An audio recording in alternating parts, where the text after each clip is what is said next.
Bonjour et bienvenue sur bosstemac.com. Je suis Corinne Huette. Dans cette vidéo, je vais t'apprendre à calculer les coordonnées d'un point qui apparaît dans une égalité de vecteurs. C'est une notion que tu vois dès la seconde et qui est poursuivie ensuite en première et terminale scientifique. Donc c'est très important de maîtriser ce calcul de coordonnées. Je te dis à tout de suite. Alors on attaque. On nous donne les coordonnées de 3 points A, B et C dans un repère du plan. Et il s'agit de calculer les coordonnées d'un point inconnu, qu'on a appelé E, et qui est donné par cette égalité vectorielle, c'est-à-dire le vecteur CE est égal à 3 fois le vecteur AB moins 1/2 fois le vecteur AC. Donc tu vois que dans cette égalité de vecteurs, notre point E inconnu se trouve ici, et tous les autres points, je les connais, on a leurs coordonnées ici. Alors, comment on va procéder? Eh bien, tu vas calculer tout d'abord les coordonnées du vecteur CE. Alors, tu sais que pour calculer les coordonnées d'un vecteur, on applique la formule suivante, xe moins xc pour les abscisses et ye moins yc pour les ordonnées. Je vais remplacer, alors xe et ye, ce sont mes inconnus, donc elles réapparaissent ici, moins xc, donc moins 4 ici, et moins yc, donc moins 1, c'est-à-dire plus 1. Voilà, je ne peux pas aller plus loin pour le vecteur CE. Donc j'en reste là pour le moment. Et je vais poursuivre avec le vecteur AB.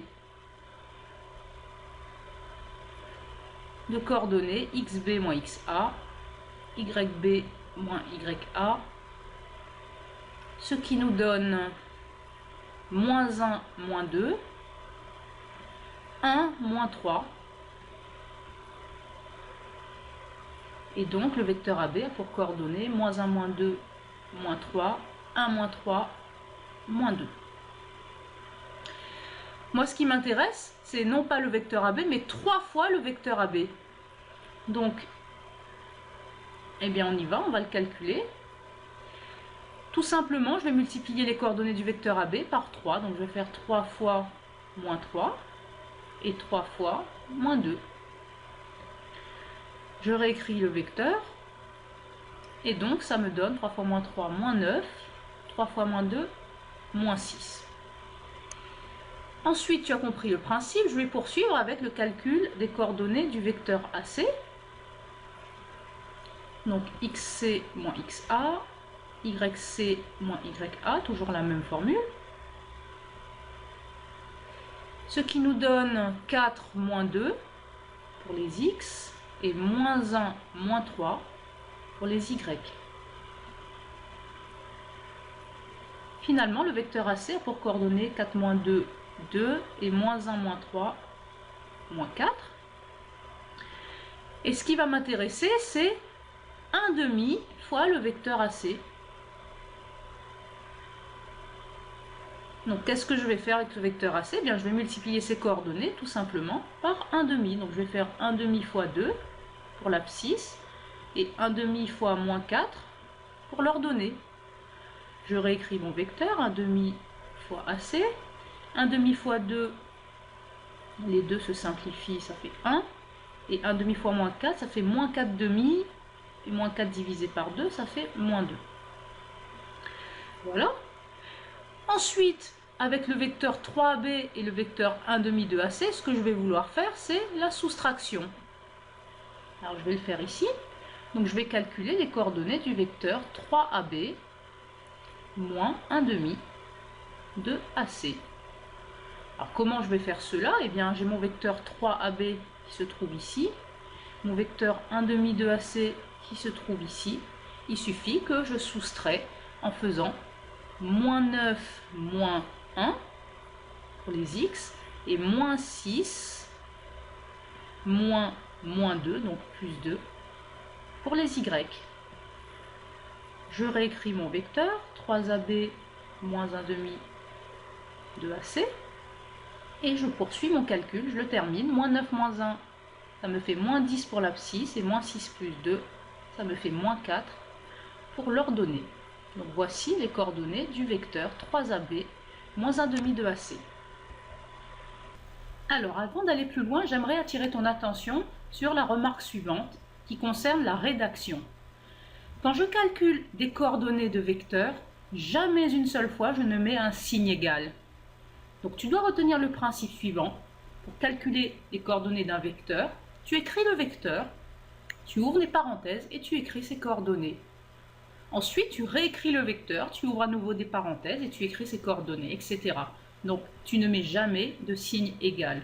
Autre chose, toutes les opérations, que ce soit addition, soustraction, multiplication, se font à l'intérieur des parenthèses. Voilà, maintenant on va pouvoir poursuivre sur le calcul des coordonnées du point E. Donc pour le moment, on a calculé les coordonnées du vecteur CE, les voici, et les coordonnées du vecteur 3AB moins 1/2 de AC, les voici.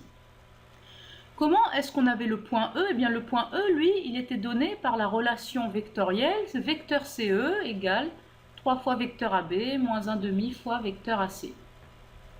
Donc à quelles conditions ce vecteur est égal à celui-ci? Eh bien, est-ce que tu es d'accord que ces deux vecteurs sont égaux si et seulement si ils ont les mêmes coordonnées? Alors à ce moment-là, au niveau des x, est-ce que tu es d'accord que ces deux nombres vont être égaux? Donc je vais écrire xe moins 4 est égal à moins 10. Voilà, les deux vecteurs ont la même abscisse. Au niveau des y, est-ce que tu es d'accord que ces deux ordonnées sont égales? Donc je vais écrire que ye plus 1 est égal à moins 4.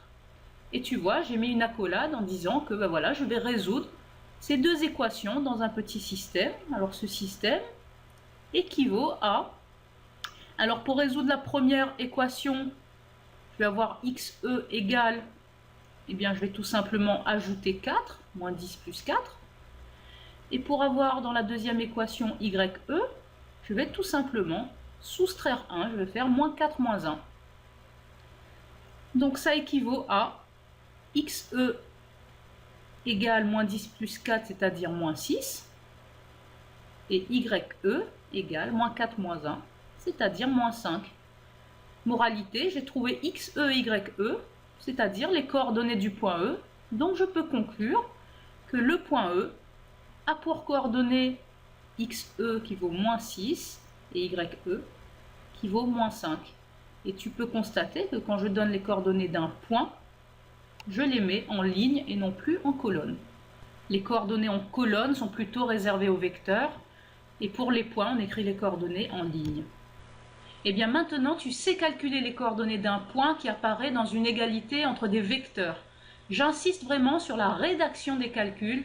Pour t'entraîner, va faire la feuille d'exercice qui est juste en dessous de la vidéo et vérifie ma rédaction dans mon corrigé pour voir ce qui ne va pas sur ta propre rédaction. Il faut que tu améliores cette rédaction, il faut que ce soit parfaitement bien rédigé.